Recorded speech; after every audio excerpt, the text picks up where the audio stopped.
Welcome to this year's edition of Malmad, Making a Living, Making a Difference, Social Enterprising. I'm Olivia. I'm the Vice President of Inspire, the nonprofit networking club here on campus. Side note, we have a sign up outside, and you can sign up to get event updates for events like this that we help co-sponsor. We'd like to thank the Center for Social Concerns, the Career Center. We have a total of 9 sponsors for this event, including also the Political Science Department, Higgins Labor Studies, Kellogg Institute for International Studies, Master of Nonprofit Administration Program, Career Center, which I've already said, Notre Dame Law School for Career Services Office, and Net Impact, which is a newer club on campus. Now for the reason you're here, Dean Cycon is the founder and CEO of Dean's Beans Organic Coffee Company, a certified 100% organic, fair trade, and kosher coffee roasting operation in Massachusetts. Dean has over 30 years of development work and activism in indigenous countries and is a co-founder of Coffee Kids, which is a nonprofit development group, and Cooperative Coffees, the world's fair trade roasters cooperative.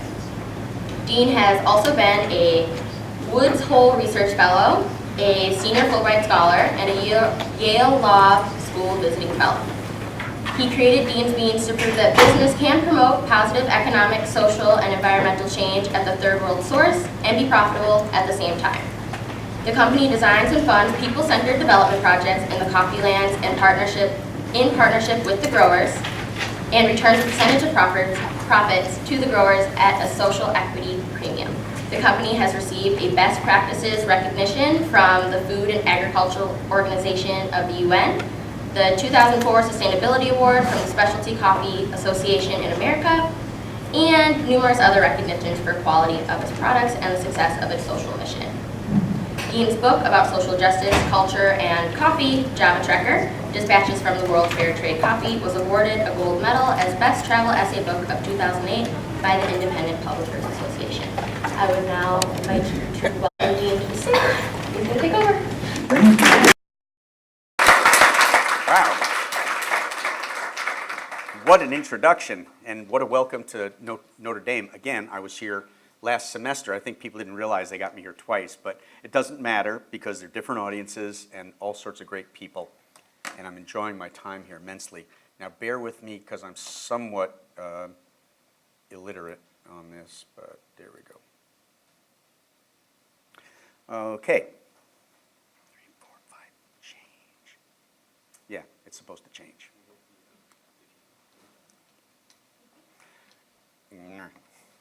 One more time.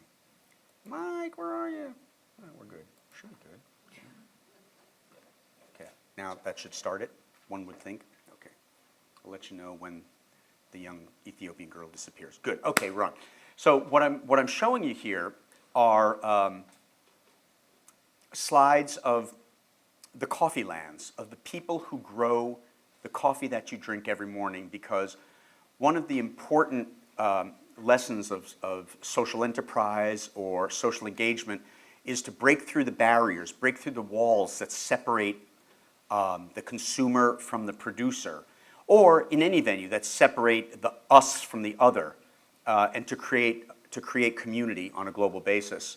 Because if we treat the people who grow our coffee or make our cotton that makes our shirts or whatever, if we treat them as just another part of the commodity chain, then we're less concerned about their welfare and less concerned about their environment. If we treat them as human beings, as partners, in my case, partners in my business, but as consumers, in partners in putting together a product that you drink every day, then it's a very different relationship. And a very important part of what we do is breaking down those barriers so that the women in Yabelo in southern Ethiopia, who are mothers, who are hardworking women, are seen and respected and understood here. And the more we see and respect people, the less likely we can dismiss them, okay? So I'm just showing you these, and I'll occasionally make a comment on them, but it's just to sort of bring you into the mood of, wow, there is no barrier between us drinking our coffee every day and the farmers that grow it. The only barrier are barriers that are put up by commerce and distance. And now that we have the web, now that we have Skype, now that we have all sorts of technologies, And now that you got a guy like me visiting you, showing you these slides, there really aren't those barriers. They don't exist, okay? They don't exist anymore. So I want to start off by, because people ask me to do this, I want to start off by kind of telling my trajectory, how I actually got here into the world of coffee. Wouldn't I love to say, oh, you know, it was my plan since I was a youth to create a coffee company that would change the world through social justice? Not at all. Not at all. My story of coming to this is not atypical at all of the story of social enterprise and people who take social justice and manifest it in businesses. It's pretty typical. I gave a talk at Clark University on Friday of last week, and there were a bunch of slides going up before I spoke, and one of them, it was like in the movies, you know, that question and answer thing. One of the slides said, what is the average age of a person that starts an innovative social enterprise or starts a new business, an innovative business?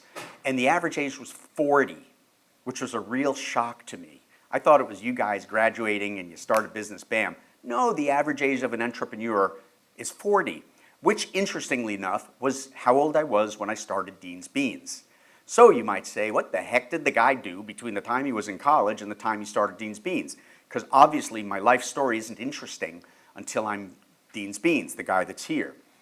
But what's interesting to me is the trajectory, the path I took to get there, because I think it's instructive.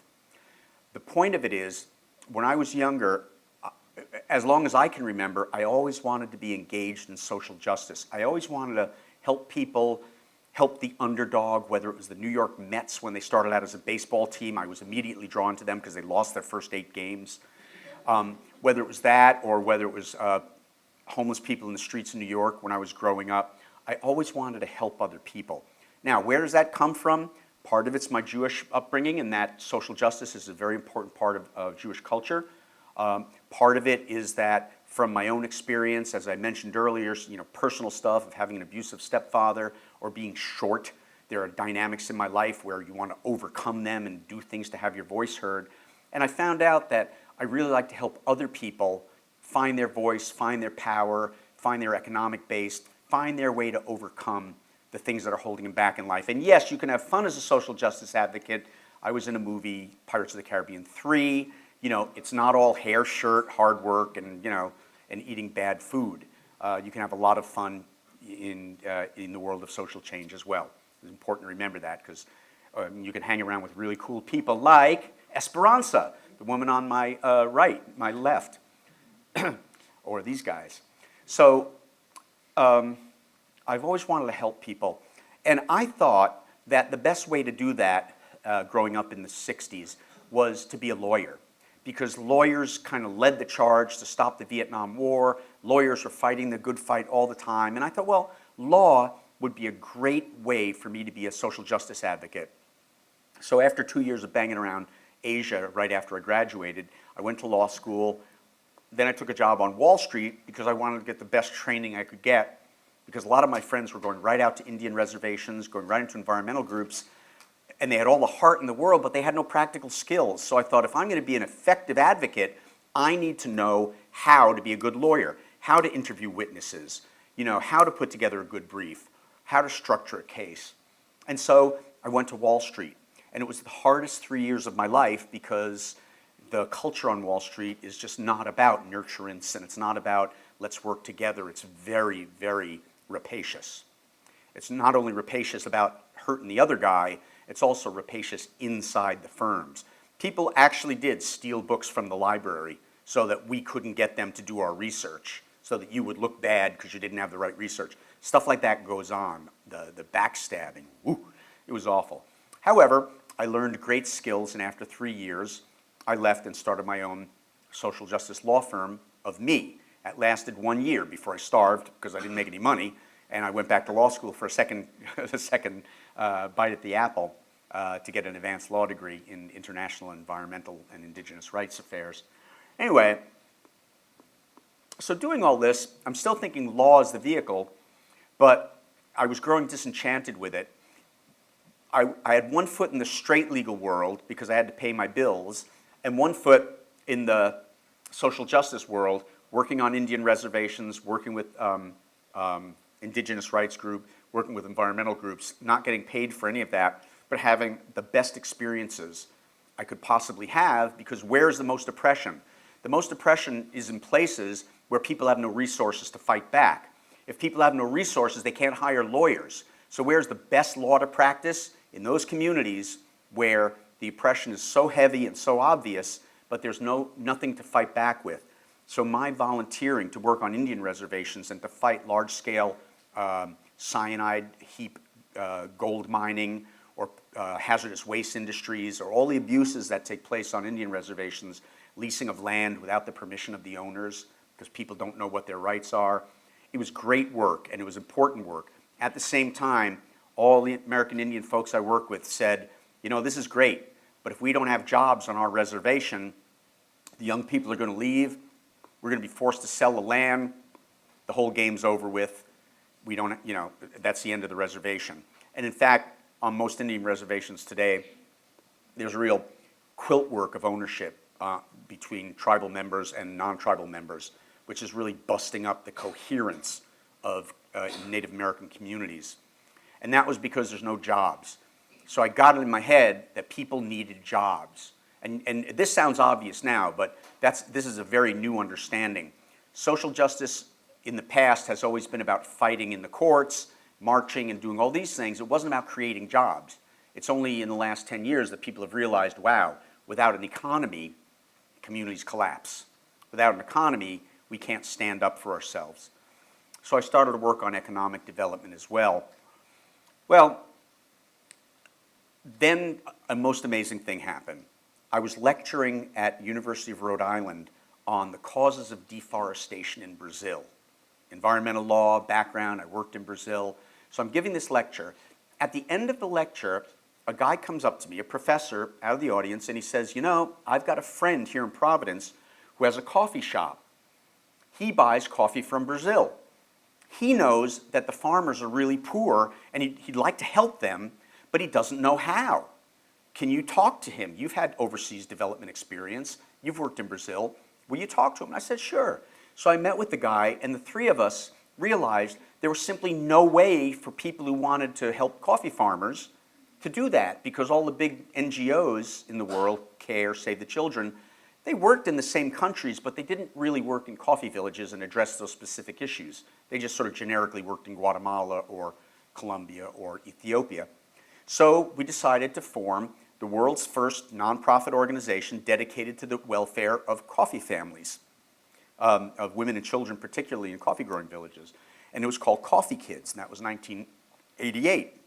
My job in Coffee Kids, not for pay, was to go down to coffee villages around the world, meet with farmers, and create programs that would address the needs that the farmers identified. Now, this is very, very different from the bingo model. Does everybody know what a bingo is? A bingo means a big NGO. It's a development buzzword, okay? So the bingos, who are they? Save the Children, CARE, Foster Parents Plan, Plan International. Those are all bingos. And when a bingo comes into a community, they come in with a very large budget, they come in with a staff, they come in with donor-driven expectations, and they come in with a plan. And the plan is, this is what we offer. We offer you a chicken project for income generation. We offer you a well building project for clean water. We offer you a school building project. Those are the things we want. What do you want? Well, we're not sure. We really have a problem with this hazardous waste mine here. Well, we don't do hazardous waste mine. You want the chicken project, you want the water project, you know. So the communities then say, we'll take the chicken project. And then the bingo reports back, we are driven by the needs of the community as they express them. And I'm saying it tongue in cheek, but it's true. The communities very rarely have anything to say about what project the bingo brings to the community, because it's driven by the donors and it's driven by the priority of the NGO, not the priority of the community. But in Coffee Kids, I knew that because I worked with indigenous communities for years. So I thought, wouldn't it be interesting to see what these folks want? And we'll then try to do something about it. So my job was to identify that and to try to come up with a program to address that need, then go back to Coffee Kids, and the other two guys would go to the coffee industry and try to get Starbucks, Green Mountain, Seattle's Best, etc., to give us money to do those projects. That's called charity. Good charity, right? Company gives the money, We take the money, do the good work, everything is good. Which was okay, but interestingly, at first, the coffee companies didn't want anything to do with it. This is in the 80s, in the late 80s, early 90s. The coffee companies say, hey, what are you talking about? We buy the coffee, we have no further obligation to these people. Now, that may sound cruel and cold-hearted, but it's business as usual. As recently as last year, I spoke to the chairman of the board of Procter & Gamble, and he said, we have no responsibility to these communities. We buy the products, that's it. We're in the business to make money, not to do charitable deeds. So, you know, that's still mainstream business as usual, unfortunately. So we went about our charitable business. So here I am now, I'm in the coffee business, right? Just doing that on the side, the coffee kids on the side. But after a number of years, something was gnawing at me, and I finally figured out what it was. Here's what I had helped create. So we identify these problems in the coffee villages. We go to the coffee companies. They give us a few $1,000s to address in some small way the need. But the coffee company doesn't change the way it does business with the farmers, so the farmers are always going to be in a chronic state of underdevelopment because the money they're getting from coffee is not enough to change their lives. It's enough to maintain them, but it's not enough to really bring improvement in their lives. Nobody ever got rich being a primary producer of commodities anywhere in the world, including in the United States. Unless you're agribusiness, which means you have access to government, you have access to capital, and you have access to cheap labor. Okay, but that's not the situation of the majority of primary producers around the world, coffee farmers. 28 million coffee farming families around the world. The average land holding, 1.5 acres. Okay, that's not agribusiness, but that's what coffee's all about. So it bugged me that the companies were making so much money off the poverty of these villages, and all they would do is give a little back so that we could do this nice little piece of work. Then the company would take the photos and the stories and advertise them on their now websites, advertise them and say, look at all the good work we're doing in the world. Look at how much change we're bringing to the world. When in fact, they weren't hardly doing anything. They were just giving us a little bit of money. In fact, it costs less to build a well in Guatemala and to take the pictures and advertise it than it does to hire a model to do a shoot in New York with your product. So it was actually cheaper and more effective for companies to give us a little money to do development work than it was to go out and make an ad. It was actually cheaper. So it was easier for them to do, very efficient for them. So I wondered what it might look like if a company actually paid real money for the raw material that produced their bounty. What would that look like? Could a company do that and still make money, pay real money for the product? What about if a company took a sense of responsibility for what went on in those villages? Because it's that level of poverty in the source villages that allows that product to be presented to me at such a low price. That's why back in those days, coffee companies were only paying 70, 80 cents a pound for coffee in the villages and charging $10 up here. And they were all making a fortune. You know, coffee is a very lucrative trade. So I wondered what it would look like if a company actually paid real money for the product and took a sense of responsibility to some degree on the conditions that are found in the villages. Not because we're inherently responsible for those, the governments of those countries, our own government, 500 years of colonialization, they all play a part, okay? Not because we're inherently responsible, but if we're buying from those places in those conditions of poverty, then we're taking advantage of it at the very least. And so I wondered, could a company pay real money, and could a company engage in development work in these villages and still be profitable? If we're not profitable, then what are we? We're a nonprofit.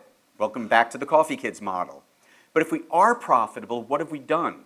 We've created a model and shown the rest of the coffee industry that there's a better way of doing business and you can still be profitable. That you don't have to live off this poverty, but you can actually change it and still be a profitable company. That was the birth of Dean's Beans. That was in 1992, 1993. So we were the first social enterprise in the coffee world because nobody was thinking like that in those days. So now here we are 18 years later. The short end of the story is that we are a highly profitable company. We have about 10% after-tax profit every year. We grow at about 10 to 15% a year without even sales and marketing. We don't have sales and marketing. It's my model, grassroots word of mouth. And I chose that because I read once that in the auto industry, 75% of all new car sales are based on word of mouth, not based on advertising. And I thought, good enough for General Motors, good enough for Dean's Beans. Let's give it a try. So for the first 5 or 6 years of Dean's Beans, we didn't spend a penny on advertising. We just let word of mouth do it. And our growth was astronomical. But then as we became a more mature company, growth slows down, but it's still 10 to 15% a year, which is pretty damn good for a company that's 18 years old. So we're very happy with that.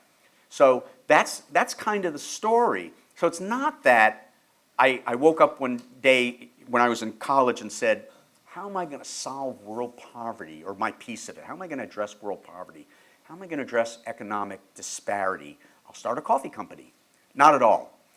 But what is instructive is that when I got out of law, stopped doing law, and I started putting myself in places where the things that I cared about were the things that were important to the other people in the room, I started to put myself in a place where it was more likely that the things I'm interested in were going to come to me or were going to be in the room.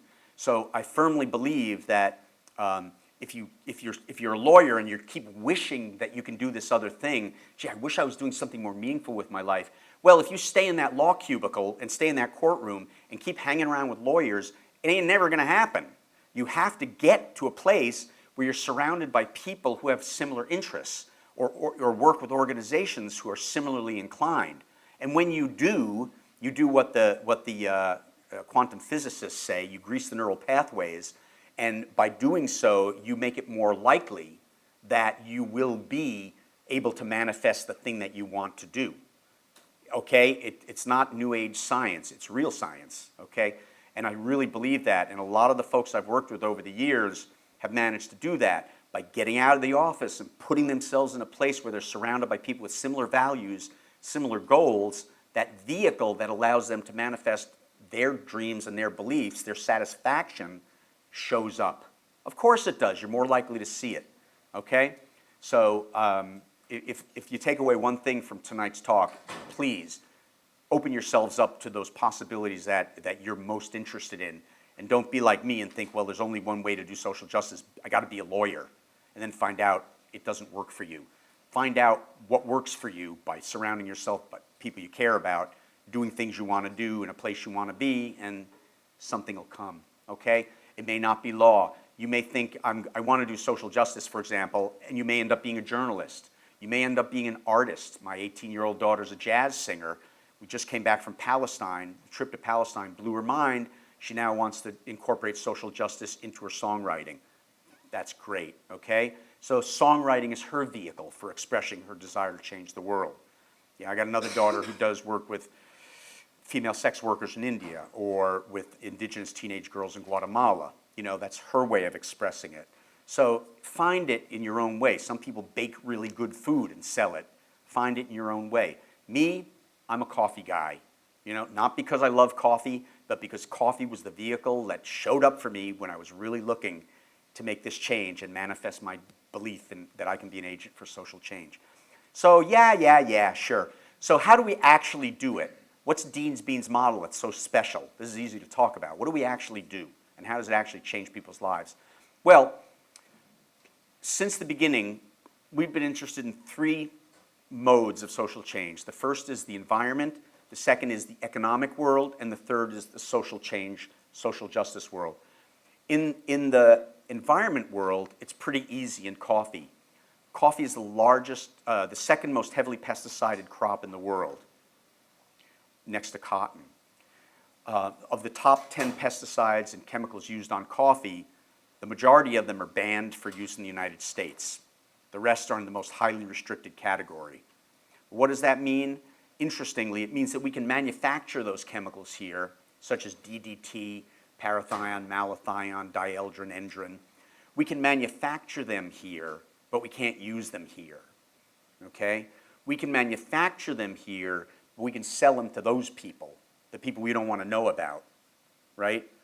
We can sell them to the third world, and they can use them without any training or understanding of the biology that they're impacting, but we can't do it at home. So that's called, well, there's a lot of words for that. Some call it environmental racism, some call it the circle of poison because that gets on the food that then comes back to the United States. Whatever, to me it's an unethical equation. So we only work with organics, and we work with farmers to get certified organic around the world. So we'll bring in trainers, and we've brought folks from other countries here to become international organic inspectors. Not that guy, he didn't make it, couldn't get his visa. So that's one thing. It's very important for us that we protect the third world environment and also ultimately our own health at home. Because even though the chemicals on coffee are measurable in the parts per billion, the biggest problem is that they bioaccumulate. So if you're drinking coffee all your life and taking in these chemicals in parts per billion, they go into solution, especially in your body fat, especially for women. And then when you're older, when you start to get my age and you start to get the chicken arms and stuff because your body's shrinking within your skin, what's happening is your body's burning your own fat, right? It's drawing down on its fat reserves and and muscle. And when it does that, that stuff that went in parts per billion now starts coming out in concentrations of parts per million. And that is an impact on health. And there's some interesting studies going on now about associating Alzheimer's disease with this sort of heavy influx of chemicals into your bloodstream and into your body when you're older as you start drawing down on your body's reserves. I don't know about that, but that's what the new research is. My primary interest is in the third world environment and workers' health, but I've heard a lot about our own impacts, health impacts. So that's the environment. On the economic side, coffee is a commodity, and what that means is it gets traded internationally. What that means is that the people who grow it have no say in what the price is. So all this talk about free market, this and that, it's totally irrelevant in the world of coffee because there is no such thing as free market coffee, except for large farms, and we're not talking about. By and large, the price for coffee is set by the Board of Trade in New York, and so that means it's like a stock market. Every day, these young, hyper-caffeinated men are buying and selling coffee futures, and they have armies of people behind them doing research on what's going to happen in Brazil with the weather, if there's going to be a frost, if it's going to destroy the flowers, means a lower crop. Lower crop means less supply, means the money price for the crop goes up, supply and demand. Or there's a peace deal in Colombia or Indonesia, and so that means that the farmers will be able to get their coffee to market. More supply, price drops. And so these traders bid up and down the price of coffee based on that kind of research. So that then gets taken to Guatemala, and the guy comes down the hill, as you saw, with a big coffee sack on his back, puts it on the ground, waits for a buyer to come along. The buyer comes along and says, "I'll give you 80 cents a pound." And the guy goes, "Wait a minute, it was $1 yesterday. World market price dropped. I'll give you 80 cents today." The farmer says, "Wait a minute. Cost me the same amount of money to grow it, same amount of money to process it. I need the same little bit of profit to feed my family. Why is the price different?" Because you don't determine the price. As Tedesse, one of the coffee buyers and one of the co-op leaders in Ethiopia I work with, said. Did I do that? Is it like time to go home now? Okay. Anyway, like Tedesse said, coffee farmers are price takers, not price makers. So what we do is we work with farmers on a fair trade basis. Without getting into all the intricacies of fair trade, basically, we respect that the farmers have their own economics, and the price that we offer the farmers is based on what they tell us they need. And if we say, "Yeek, we can't survive if we pay you that much," then we negotiate. But we don't take it for granted that there's an international price set in New York, take it or leave it farmers. We negotiate with every farm community what the price of the coffee is. And it's always considerably higher than the market price, and it's always considerably higher than the fair trade price. So I'm very happy about that. Even though we're 100% fair trade in accordance with fair trade rules, our coffee prices we pay to farmers are way off the charts, way higher than that. That's a piece of the economics. But to me, the most critical part of what we do, and now I'm not going to be able to show it because it all got shut off for some odd reason, is our people-centered development program. It's sort of coffee kids in the private realm. part of the cost of doing business, part of the price of coffee to us is addressing the social situations in those coffee villages. And so in every village we work in, not one or two, not in a charitable way, but as part of our business model, in every coffee village we work in, we create a development program that addresses the needs as identified by the farmers. How do we do this? I wish I had the slides to show you, but the way we do it, yeah, can you try to, they can go right on the wall. Actually, we can get out of this program. Okay, let's get out of that program. Okay, and we'll go to this program. And I'll let you try to figure out how to work it, right? Do you want to keep talking? Okay, cool. Great. If you can do that and get it on a full screen, away we go. Okay. Basically, as I said, it's the Coffee Kids approach. So I go into every village that we buy from in the 14 countries we're in. Yeah.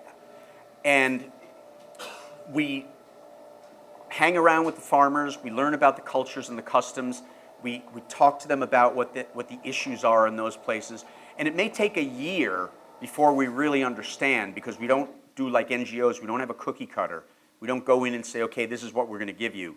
We sculpt our development programs specifically to the needs of each community. And in doing so, what we're doing is we're creating a relationship with the farmers where they have a vested interest in the program because it's based on their priorities, not ours. And everywhere I go, I was in Taiwan a couple months ago because the book was published in Chinese, and I was hearing from the people that work for NGOs in Taiwan, oh yeah, that's what we've got to do. We've got our marching orders from the main branch in New York or Geneva, and we just do what we're told. We don't really get much input from the local level. Can you get it? Oh, great, okay. What happened? Okay, good, leave me alone. I got it. So we work directly with the communities, right? We don't go to NGOs, we don't ask governments, we don't ask churches. We work directly with the communities to get the input from the people about what the issues are. And as you can see from the photos, these are very different people around the world. They have different clothing or no clothing. They have different priorities, they have different needs. In Papua New Guinea, they're the healthiest people I've ever seen. They don't need food aid. They don't need new farming techniques. They've been pumping out great food for 9,000 years. But they need income generation. So income generation is what we work on there. So we listen. This might sound like trite to say, but we actually listen. It's a skill. Listening is a skill. It's hard enough to do in a relationship. Yeah, I know. I heard that before. But listening is a true skill. To really hear what people are saying rather than what you want to hear or what you think they need is a real skill. So we listen and we observe and we take in. Then together with the people, we design a program that meets the needs expressed. Now, let me give you a very quick example of how this gets done. So I'm in Guatemala a couple years ago, meeting with a women's group, and there's a couple of Guatemalan women journalists with me, and they want to talk to this women's group too because they want to see how we work and how things are going. Indigenous group. The women say, and they're Latina women, and there's already a culture clash there, even in Guatemala, between the Latina and the indigenous people. So the reporters say, so, tell us what goes on here. What are the problems you women face? And the women just sat there, very stone-faced. And then they said, okay, well, how do your husbands treat you? Do they drink a lot? Do they beat you?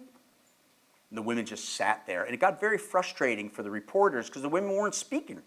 So I said, can I ask a question? And he said, sure, ask a question. So I said, okay, to the women in the group, how would you like to see your daughters' and your sons' lives different from your lives? Simple question.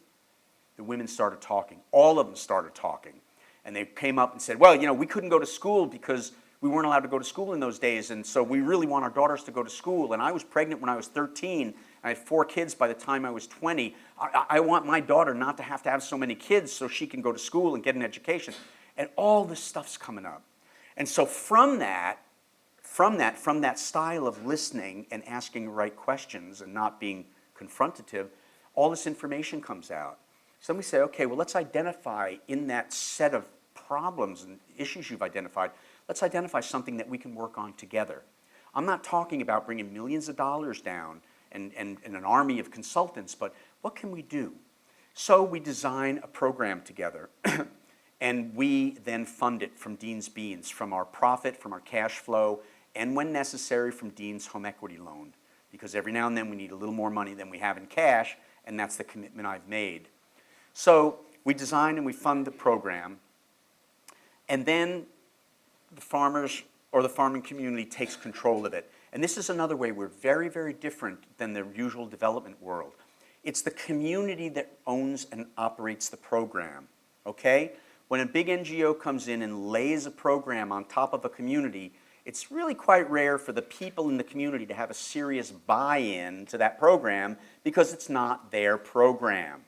It's the NGO's program that they are the beneficiaries of, okay? That's very, very different from them feeling it's their program. If they have a sense of ownership in the program, they take it very more seriously, put a lot more energy into it, and the likelihood of success and it lasting for years is much, much greater. We have programs that have been going on for 15, 16 years. We haven't funded them for 10, 12 years in the same communities. They're still going on because the people themselves own and operate these programs. How do they own and operate? How do indigenous women, illiterate indigenous women, run a community health program?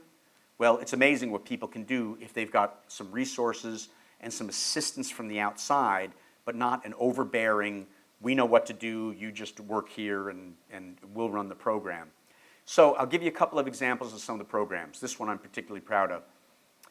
We were approached in Guatemala by the women's group in the coffee region we're working in, and they said, we have this women's health program, but we don't have money for it, and so we're coming to you for a grant. And I said, we don't do grants. I don't believe in grants. I want to do something to help you be able to run this thing yourself and fund it yourself to the extent possible. So we created a program where women's health and microloans were married, so that every woman, we created a bank, a women's bank, 44 indigenous women, and every woman who got health care training was eligible for a loan. And when you pay back the loan, in the ordinary microfinance, an outside organization comes in and runs it on top of the women. And that's the bank, and the women are the directors of the bank, but they're really just clients. So every month the women pay back a part of the capital, the loan, part of the principal. They pay something into their own private savings account, which is very important for the first time ever. People have a savings account. And then there's a third component, the interest. The interest gets paid on a monthly basis or bi-monthly basis, and it goes to that outside organization. And that's the dirty little secret about microfinance around the world, is the amount of capital that gets sucked out of these communities into those mid-level organizations is pretty brutal. So I've seen that a lot in different countries, and I thought, well, maybe we can do it differently. So we hired the microloan organization, Finca, from Latin America, to come in and not run the program, but train the women how to run the program. We brought them in as consultants. They trained the women how to run the program. The women ran the program, so everything was the same except that interest, instead of going to Finca and out, stayed in the community in a fund we created. And after 4 years, the women had generated enough income, interest in that fund to totally fund the healthcare program. So they were funding their own healthcare program, buying all the medicines, getting the training, buying the charts, paying for all the travel and the meals for meetings and things. And for 7 years, that program ran as the world's first self-funding women's healthcare program. Powerful stuff. It then grew too big, they got into other communities, it collapsed upon itself. I'm still working with these same women, except now they all have sons and daughters who are 15, 16, 17 years old. My daughter's now working with their daughters on a whole second level of working with young girls, healthcare and self-esteem and microloans. So the work continues very successfully, okay? I'll just give, let me give just one more very totally different example. Besides a cafe, a roastery in Latin America, in Nicaragua, all the profits went to fund a prosthetics creating facility, and anybody who was a landmine victim in Nicaragua got the prosthetics and therapy, could work in the cafe, good job, high pay, visibility, and a beautiful program. And that ended a year and a half ago because we didn't give them the management skills to run the cafe well. And so that coffee roaster over there is now with a veterans group, and it's still doing good work. Victims of the death train, I won't get into it. Women's loan programs in Peru and reforestation. Ethiopia, the world's first revolving loan fund for the construction of wells. Co-op borrows the money, builds the well, pays it back a penny a pound with interest at the harvest, and it rotates to the next co-op. They build their well, and like the prophetess Miriam, it keeps finding water in the desert. Good marketing, good branding. I'll get by East Timor and Sumatra. Papua New Guinea, 14 rural up in the mountain stations where very indigenous peoples grow coffee. They bring the coffee to these air bases, these airstrips in the mountains, waiting for the Missionary Aviation Fellowship, the Summer Institute of Linguistics people, to fly the missionary planes up into these remote airstrips, drop off the preachers, drop off the Bibles, and then what the MAF does, the Missionary Aviation Fellowship, is they'll take that coffee, they'll fly it to the coast so it can be processed and sold. Sounds great, except that MAF charges a substantial fee for taking that coffee back. So we work with the farmers, and we realize that when they're sitting there waiting for those planes to come, the coffee is still fermenting. So the quality of the coffee is failing. So even though they're going to get it processed, it's going to be garbage coffee. So we needed to improve the quality of the coffee, and we also needed to cut the price of the air flights. So MAF wouldn't budge. So what we did was we came up with the idea of these machines. They cost $250. So for $3,000, we put 14 of them in the 14 airstrips around Shimbu province with these folks in Papua New Guinea. And so now they bring their coffee and they sit there and they wait for the plane to come. And because of cloud cover, that plane may not come for 2 weeks. So they sit there, and rather than have the beans rot and be totally useless, they process them. And by processing them and stripping away the flesh, a coffee bean is like the pit of a cherry. They strip away the cherry. It slows down the fermentation so that the quality of the product is better. And what else does it do? It reduces the weight of the coffee by 80%. So now they have to pay less to get it shipped by the MAF, and they can keep more of the profit. This has been a dramatic increase in income for the villagers throughout Shimbu province. Okay, last one. Every village I went into in the area where we work coffee in Rwanda said the same thing: violence. We got to get violence out of our hearts, especially gender violence. So we developed a program, because I'd had some training in this anyway. We developed a program on men overcoming gender violence, and we did it men and women working together. And we did 15 coffee farmers, 15 coffee farmer women, put them together and had a week of intense training on identifying gender violence, which is very subtle, even though we may not see it from the outside. But, you know, it's very, very subtle. So we identified gender violence, got men to take responsibility for it, and asked for forgiveness of the women in a very public setting. The women forgave, and this became quite a model. And those farmers now are trainers, and they go around Guatemala working with other farmers to train on identifying and overcoming gender violence. Very, very powerful program.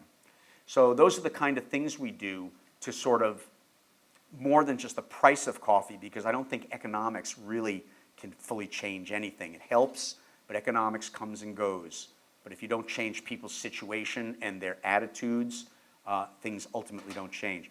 So that's who we are, and that's what we do. That's how I've manifested my belief in making the world a better place and using business as a vehicle for this kind of social justice. Again, it works. For those of you who are involved in social enterprise or thinking about business, business does not have to be profit over everything else. Business can be a balance between social good and profit. So I share that with you. But again, social justice isn't always in a business context. You can be a journalist, you can be an artist, you can be a roller derby player. There's any vehicle you use can be a vehicle for decent values and making the world a better place. So I'll leave it at that because we're getting a little late. So I'll thank you very much. And before we leave, let's open it up for a few minutes questions. Okay? Please. I forgot to say earlier, at 7:35, the tornado alarm is going to sound, so it's just a drill. Don't freak. But I forgot. It wasn't me. Okay. Any other questions or comments? Come on, somebody's got something to say in there. Don't hold back. I know in Uganda, they have a problem with coffee farmers cutting out the middleman, and that there are some murderous events happening and a lot of violence because now that economy is breaking down. And I have a student working over there with farmers who are only farming an acre or two at a time, so extremely small farms. Right. And they're trying to change the people who were selling to the bigger coffee businesses, and trying to get them maybe to be a driver or get them to do something else on the farm, but of course it doesn't pay as much. So they're very angry at who? The farmer, because the farmer's there. Yeah. You know, Dean is over there. Yeah. They get to you, so they're taking it out on the farmer. Mm. Have you figured out a way to help the local communities and the local economies with that person that now doesn't have a job? Well, we only work with cooperatives because that allows those individual marginalized farmers who have no direct access to the market to form groups, and then because of bulk, right? I mean, one farmer produces 2 bags of coffee, but you need 300 bags to send a container. So when 50 or 100 farmers get together, they can produce containers worth of coffee and sell them directly. So on one hand, yes, it cuts out the coyote, the jackal, the middleman. At the same time, it also creates a lot of other job opportunities because now the farmers, generally what happens is when co-ops get together and they start selling coffee, they take the extra money they're earning and they invest it locally in their own communities to do what? To start buying processing equipment. So now they're creating jobs processing, to start getting an export license, and now they export. So farmers, what they generally do, and pretty much every co-op I work with, they start out just selling beans to the middlemen, and then within about 8 years, they own the entire means of production right up to export, and they've created a lot of jobs locally. So interestingly, I've never heard of anywhere in the world where that actually happens, because coyotes tend to be very entrepreneurial people, and they go and find some other work to do. So ultimately, that's not an issue. Uganda right now is a very interesting place, as you all know from the Joseph Kony videos and everything. There's a lot of violence going on. President Museveni is as violent as the other guy, and there's just a lot of bad things happening. So I'd hate to think that helping people be liberated from economic oppression then results in violence on them. And it's certainly, if it does, it's a growing pain until something better comes along, because no social change happens without disruption, right? Whether you're a freedom marcher in Selma, Alabama, or a coffee farmer in Uganda, when you're challenging the status quo, there's blowback. So I don't know that personally. I don't doubt that it happens, but frankly, in my experience, it's not really a big deal over time. Or if there are isolated incidents because there's some bad people out there, that's going to happen anytime you rock their boat. So I don't know if that's a good enough answer, but that's the reality I see. And frankly, like I said, there is no such thing as social change with some disruption, because what are you doing? You're changing patterns of behavior, and you're taking away people's advantage that they have over people. You know, that's always going to happen. Heck, when I started my coffee company, we rocked the boat with Green Mountain, and there's blowback from that. They didn't come and beat me up, but there's behavior patterns associated with the way their salespeople behave that interfere with other people's business. So, it happens, and you have to be prepared for that. I've been very fortunate in 35 years of international development that I've never experienced violence on myself. Once in a long time ago, you don't have to know about that, but not during the coffee era.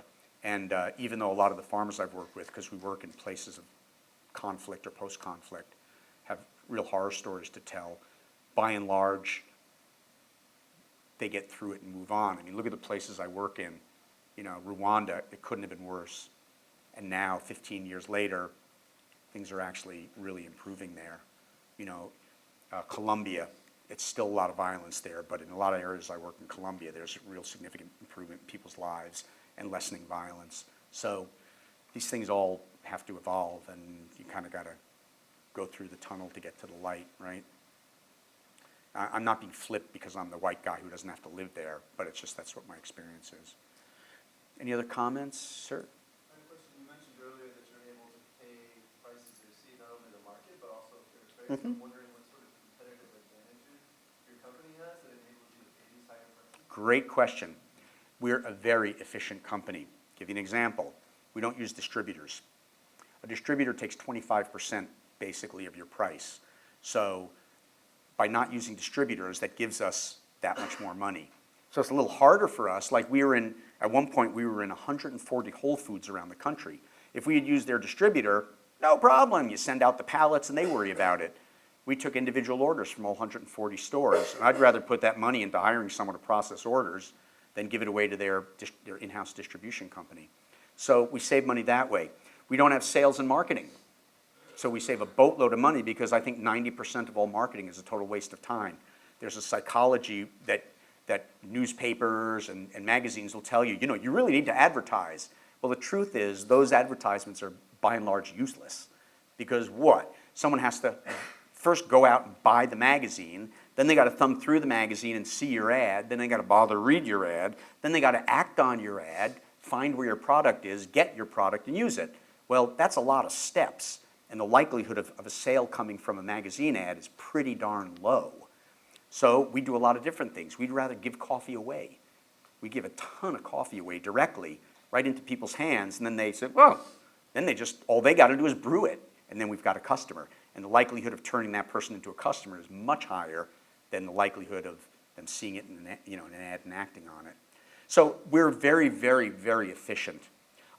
We also only have 10 people working at Dean's Beans, and we pump out well in excess of 500,000 pounds a year. So how do we do that? People like to work and work hard, and we've had lean production meetings and changed a lot of our production facilities around to become more efficient. And because we have the most kick-ass profit share in the world at Dean's Beans, it's basically well over a month of your salary extra as a profit share every year. People say, you know what, instead of hiring more people, we'd like to work a little harder, because if we hire more people, we got to spread out that profit share. If we work a little harder, we get to keep it. So there's an incentive for people to be really efficient and keep the employment low. So that's it. So there, I just saved a salary or two. So, and also not having sales and marketing people, we're saving a couple $100,000 a year on that alone. So that allows us to have more money to put into our work. Now, can all companies do that? In some degree or another.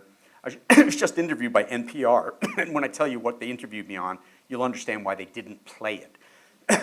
They called me up to ask me about the president's jobs bill and all this other stuff, and they thought I was going to be very sympathetic. And they said, well, the Republicans want to cut the budget of all these government agencies. What do you think about that? Thinking I would say, as a good liberal, no, you can't cut those budgets. And I said, well, I can tell you that there isn't a program in the world that couldn't survive a 10% budget cut. It's not that the money, if you cut the budget, you can cut out that 10% of any government program, most corporate programs. The problem isn't cutting the money, it's the decisions that are made on where the money's cut. So what'll happen is, if you cut a budget of a government agency by 10%, whoever's the head of that agency, they'll cut 10% out, but it isn't going to be the 10% that they like, or that might really need to be cut. They'll find someone else to cut, and it may be a very valuable program, but it's not the one that's the favorite of the agency. So the same thing in corporations. You can go to pretty much anybody's corporate budget and take 10% of it out, and they'll do just fine. I think people are incredibly wasteful with money. So I'm a bit of a miser in that regard, so that we have more money to put into good work in the world. So that's the short answer. At the end of the day, I have a hell of a salary. I have great benefits. I have 2 houses. I have 2 boats. I got a life. I got such a good life. I got more than I could ever possibly have dreamed of. So I know that at least the way we structure a business, it can be lucrative for everybody, from the farmers even to the consumers, because we have the lowest price organic fair trade coffee in the country. Could we charge 50 cents more and get away with it and bring in $500,000 more a year? But I don't want to, because I want the consumer to get a good deal too. So it's just our business philosophy. I'd rather make a living than a killing. You said that one of the reasons that you got into the business is to show a socially responsible for-profit model is viable. Yeah. Have you seen some people like that? Oh, absolutely. Oh, sure. Yeah, we formed a co-op of small coffee companies around the country in Canada 10 years ago to show other companies they could do this. Now there's 27 members of that cooperative, and they collectively import, I think, 4.5 million pounds a year. It's very big. So there's that. I'm constantly consulting for free to businesses about how to bring a social mission in and how to make it work. I do that all the time, not only in coffee, but in gardening and construction business. So the model can be applied anywhere. Yeah. Do you see the larger players going beyond just like you said, superficial advertising? You know, it's a struggle for them. It's a struggle for them. I've got a lot of friends, and I know a lot of people, both at Green Mountain and at Starbucks. And for a long time, I was being brought in to give talks at Starbucks, at the headquarters in Seattle. And Sue Mecklenburg, the head of social responsibility at Starbucks, once told a reporter, I wasn't there, that because of my work with the company, Starbucks had become a better company, a better place. So that was pretty cool. And it did impact some of their programs. But there's always a tension in those larger companies between the old school, which is just profit, and the new school, which is largely the younger people saying, you know, we want a broader definition of what we do here. And that tension has yet to be resolved because it's all too new. So Green Mountain is like a completely schizophrenic company. There's these 5 people that are just really great, and then there's these 10 people who say that stuff's horse shit, let's just make money. And as a result, you have the Keurig machine, which is the most environmentally destructive technology in coffee ever, and yet it's so profitable to the company that they're not willing to put in pennies to make it environmentally responsible. What I'm talking about is those little cups, 3 billion of them last year, which are not recyclable, not biodegradable. There are these plastic cups, 3 billion of them in the landfills of the United States, totally wasteful. 10 years ago, I told them, this is what you can do to make a biodegradable cup. Last year, since they hadn't done it, I introduced them to a materials designer who came up with a biodegradable material to be used in those cups. They didn't do it, they won't do it. Why? Because they can't do it? No, because they don't want to do it. Because if they have to spend a little extra money, that's that much less profit they make, even though they are the most profitable coffee company in the country. You know, it's all about the values. So I think we've had a major impact on large companies, but there's so much more work to be done. Okay? Earlier you said that the Women's Healthcare Fund self-funding when eventually overstated and collapsed their last health. Yeah. Do you ever feel that like you have to stay with the project from you guys start? That's a great question. The biggest issue in doing development work is when to let go and when to stay engaged. There's no formula for that. Some problems, some communities you've got to have a deeper relationship with because they have less resources to start out with. And some, like with some of the better co-ops I work with, this one in Peru, boy, we just talked about setting up a women's loan fund. They grabbed it, ran with it, and started the most successful women's loan program I've ever seen. It's amazing. Others, you got to beat into them, this is how it works, you got to do that, no, you got to collect them, you have to stay with them. So you really have to look at the leadership and the capacities of each organization you're dealing with. There's no formula for it. And I've made some real big mistakes. We started the first homeless coffee roaster in the world, owned and operated by a homeless community in Northampton, Massachusetts. And it ran successfully for about 1.5 years. And I was like, great, these guys got it, they're fine. I stepped back, we're in a cooperative of homeless people so that they could come and go as befit their lifestyle and get compensated accordingly. After I stepped out, the social workers who were working with it said, well, I can make a lot of money here. And they ultimately took it over and basically hired the homeless people for less than slave wages. And the thing turned out to be a disaster.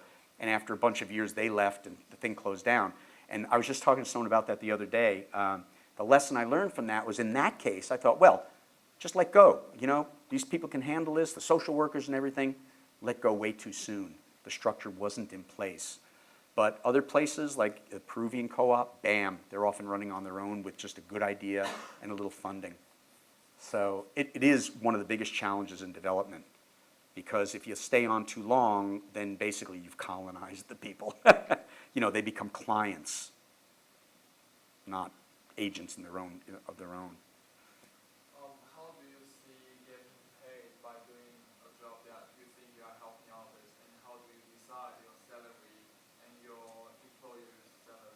Well, we have a funny way of doing that. It's kind of like, what are other people in the industry making, and is that too much? Because it's never too little.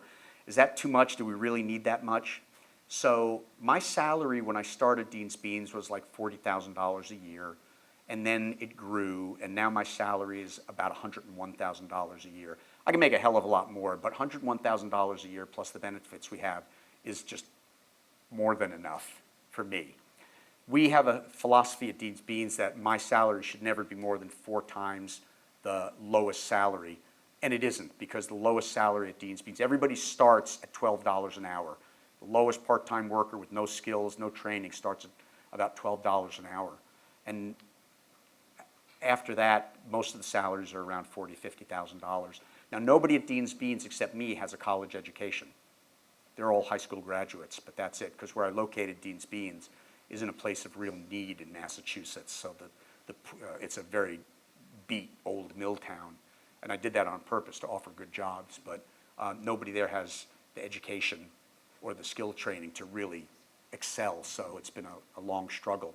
But in the meantime, we have the highest salaries in the area and the best benefits, so it seems to be working. And my roaster, the guy who's doing the roasting, just came in last week and said, I had a second baby, I need more money. So I said, well, okay, how much more do you need? And then we negotiated a $5,000 raise, and that's kind of how we do it. It's all very personal, okay? But having said that, you know, could I grab another 20 or 50,000 bucks a year? Yeah, I could. There's enough profit there, but I just don't feel the need to, because I know that if I turn around and give my kids all the money when I'm gone, they're just going to throw it away. They're going to spend it. Everybody knows that, right? So we don't want them to be spoiled. Talk about personalizing the people-centered development programs, but then you said that your employees in your headquarters only attend and they all are high school graduates. So like, where do you get that knowledge, and how, like, do you like get engineers to collaborate with you like on specific projects? Good question. For one thing, consider my background. You know, I'm a Wall Street lawyer, been doing development work, worked in indigenous. I have this well of knowledge, and I just love to learn. So a part of this is not the knowledge base, but it's the creativity. A big part of successful development work is creativity. So I got the creative part pretty much covered. The technical part, yes, we always bring in, like when we're doing wells and things like that, we always bring in advisors, like Engineers Without Borders, or people who can help on the technical side. And what I may not have mentioned is when we're doing capacity building in the co-ops on these projects, we will bring in trainers. We'll bring in trainers to train the community or the co-op on how to run the project. So there's always a training component and often a literacy component. So we bring that in from the outside. Both. We have an extensive volunteer corps, if that's what you're looking at, where students and like people from the real world go down and spend a week or a month in a co-op. And I was just talking to someone. One project we had someone just go down and teach how to use Excel spreadsheets to the co-op because nobody there really knew how.